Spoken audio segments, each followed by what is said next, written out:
नमस्कार, मी अमृत दरेकर आपल्या सर्वांचं या व्हिडिओमध्ये मनापासून हार्दिक स्वागत करतो. मित्रांनो, आज एका महत्त्वाच्या विषयावरती आपल्या सर्वांशी एक संवाद साधायचा आहे आणि थोडीशी माहिती द्यायची, म्हणून हा व्हिडिओ आपल्यासाठी बनवत आहे. मागच्या 15 आणि 16 तारखेला CSNची स्कोडा कामगार संघटना आणि पुणे प्लॅनची कामगार संघटना यांचं एक संयुक्त वर्कशॉप झालं. इंडस्ट्रियल ग्लोबल युनियन आणि FES या दोन संस्थांनी हे वर्कशॉप आयोजित केलं होतं आणि त्यामध्ये अतिशय महत्त्वाच्या विषयावरती आम्ही सर्वांनी चर्चा केली आणि तो विषय हा अर्थातच कामगार क्षेत्राशी खूप मोठ्या प्रमाणावरती जगभरामध्ये निगडीत आहे आणि म्हणून ही माहिती आपल्या सर्वांना असणं हे खूप गरजेचं आहे असं माझं मत आहे. म्हणून ही माहिती आपल्या सर्वांबरोबर शेअर करत आहोत. मित्रांनो, आपल्या सर्वांना माहिती आहे की सध्याच्या काळामध्ये इंडस्ट्री 4.0 रिव्होल्यूशन चालू आहे.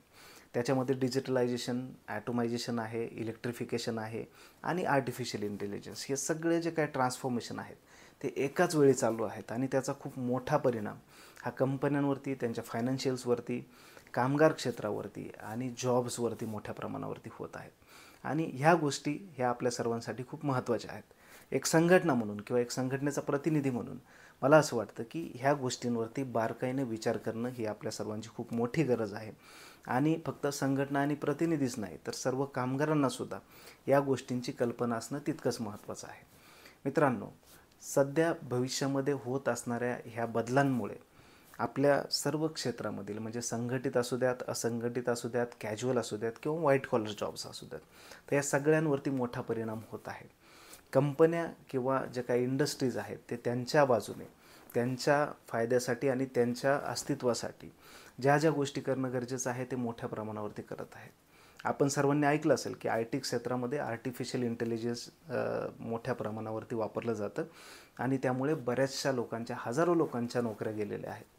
मोठमोठ्या कंपन्यांनी आपला खर्च कमी करण्यासाठी हजारो लोकांना कामावरून कमी केलेलं आहे. तर अशा प्रकारची परिस्थिती IT क्षेत्रामध्ये आहे. ग्लोबली जर तुम्ही बघितलं तर ॲटोमोबाईल इंडस्ट्रीमध्ये आणि इतर इंडस्ट्रीजमध्ये सुद्धा अशीच परिस्थिती आहे. परंतु आजपर्यंत भारतामध्ये तेवढ्या मोठ्या प्रमाणावरती याचा इम्पॅक्ट झालेला नाही आहे.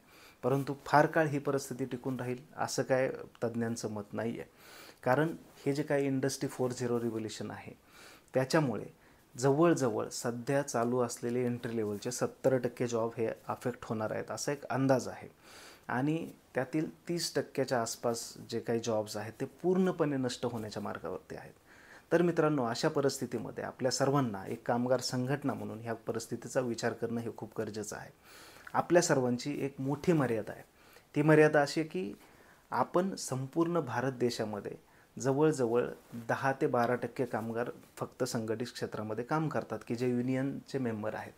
पण उरलेले जवळजवळ 90% कामगार हे असंघटित क्षेत्रामध्ये काम करतात. त्यामुळे आपण जे काही रिप्रेझेंटेशन करतो किंवा आपण जे काही प्रतिनिधित्व करतो ते खूप मायनॉरिटी भागाचं करतो. संपूर्ण कामगार क्षेत्रातील खूप मायनॉरिटी भागाचं करतो. आणि त्यामुळे आपली मर्यादा अशी आहे की आपण समाजामध्ये खूप मोठं आंदोलन त्यासाठी उभं करू शकत नाही किंवा आपण गव्हर्नमेंट पॉलिसी लेवलला किंवा मॅनेजमेंट लेवलला सुद्धा बऱ्याचशा गोष्टी आपल्या कन्सिडर केल्या जात नाही. तर ही सध्याची परिस्थिती आहे. ह्या परिस्थितीवरती सुद्धा भविष्यामध्ये आपल्याला तोडगा काढावा लागणार आहे आणि मोठ्या प्रमाणावरती ज्या असंघटित क्षेत्रामधील जे कामगार आहेत त्या कामगारांना सुद्धा सामावून घेण्याची मानसिक तयारी आपल्या सर्वांना करावं लागणार आहे. मित्रांनो, जगभरातील युनियन्स ह्या गोष्टीवरती खूप मोठ्या प्रमाणावरती काम करत आहेत.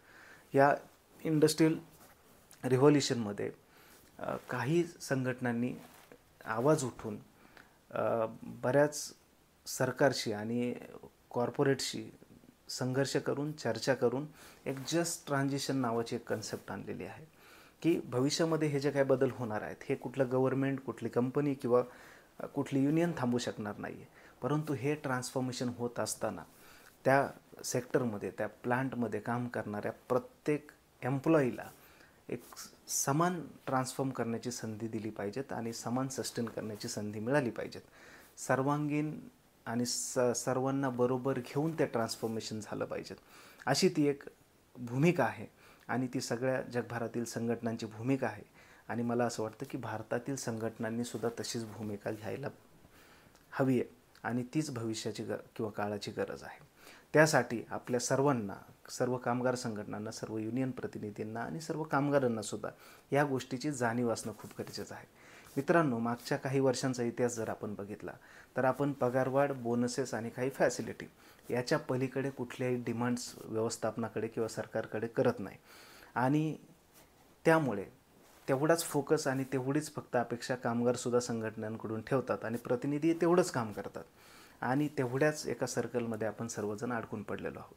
परंतु भविष्यामध्ये आपल्या सर्वांना ह्या गोष्टींच्या व्यतिरिक्त भविष्यामध्ये हे जे काही बदल होणार आहेत आणि हे काही जे काही जॉबवरती किंवा बाकीच्या गोष्टींवरती इम्पॅक्ट्स होणार आहेत ते टॅकल करण्यासाठी सुद्धा काही पॉलिसीज, काही नियम किंवा काही ॲग्रीमेंट्स करणं गरजेचं आहे आणि ती भविष्यामधील महत्त्वाची गरज आपल्या सर्वांची आहे. तर त्यासाठी मला असं वाटतं की जे काही गोष्टी ह्या रिसर्चमध्ये समोर आलेल्या आहेत की काही जॉब आपले जरी जाणार असेल तरी भविष्यामध्ये काही नवीन गोष्टीसुद्धा निर्माण होणार आहेत आणि बऱ्याचसे जे काही क्षमता असलेले जे काही कामगार आहेत किंवा जे काही इतर घटक आहेत त्या सगळ्यांना त्या ठिकाणी आपण कामाची एक संधी निर्माण करून देऊ शकतो. परंतु त्यासाठी पॉलिसीज बनवणं हे खूप मोठ्या प्रमाणावरती संघटनांनी काम करणं गरजेचं आहे आणि त्यासाठी मला असं वाटतं की सर्व संघटनांनी तयार असायला पाहिजेत, सर्व प्रतिनिधींनीसुद्धा तयार असायला पाहिजेत आणि सर्व संघटनेचे जे सभासद आहेत वेगवेगळ्या त्या सर्व सभासदांनीसुद्धा या गोष्टींचा नक्कीच विचार केला पाहिजेत. कारण पगारवाढ करणं, प्रगती करणं या सगळ्या गोष्टी जसा आपला अधिकार आहे किंवा आपला हक्क आहे तसाच तो लाँग टर्म टिकणं ही आपल्या सर्वांची गरज आहे. कारण बहुतांश लोक किंवा बहुतांश या क्षेत्रामध्ये काम करणारे जे काही लोक आहेत त्यांचे कुटुंब आहेत ती या सगळ्या गोष्टींवरती अवलंबून आहेत आणि म्हणून याच्यावरती संघटनांनी अतिशय महत्त्वपूर्ण असं काम करणं हे अतिशय महत्त्वपूर्ण आहे, अतिशय गरजेचं आहे. आणि म्हणून मला असं वाटतं की आपण सर्व संघटनांनी एकत्रितपणे येऊन एक चांगल्या पद्धतीनं काम करणं गरजेचं आहे. सगळ्या संघटनेने एकत्रित येणं गरजेचं आहे, सगळ्या कामगारांनी एकत्रित येणं गरजेचं आहे आणि मोठ्या प्रमाणावरती मला असं वाटतं की आपण सर्वांनी या गोष्टी किंवा या डिमांड्स ज्या आहेत त्या सर्व व्यवस्थापनांसमोर आणि गव्हर्नमेंटसमोरसुद्धा मांडणं खूप गरजेचं आहे. तर भविष्यामध्ये एक असं चित्र आणि एक असं आशादायक कामगार चळवळ या क्षेत्रामध्ये उभे करण्याची जबाबदारी ही आपल्या सर्व युनियन प्रतिनिधींची आहे, सर्व संघटनांची आहे, तशीच सर्व कामगारांची सुद्धा आहे. आणि मला असं वाटतं की भविष्यामध्ये आपल्या सर्वांना या परिस्थितीमध्ये एक समान संधी मिळेल अशी परिस्थिती निर्माण करणं हे गरजेचं आहे. त्यासाठी आपण काम करूयात आणि त्यासाठी आपण सर्वजण एकमेकांना साथ देऊयात, एवढीच माझी भूमिका आहे.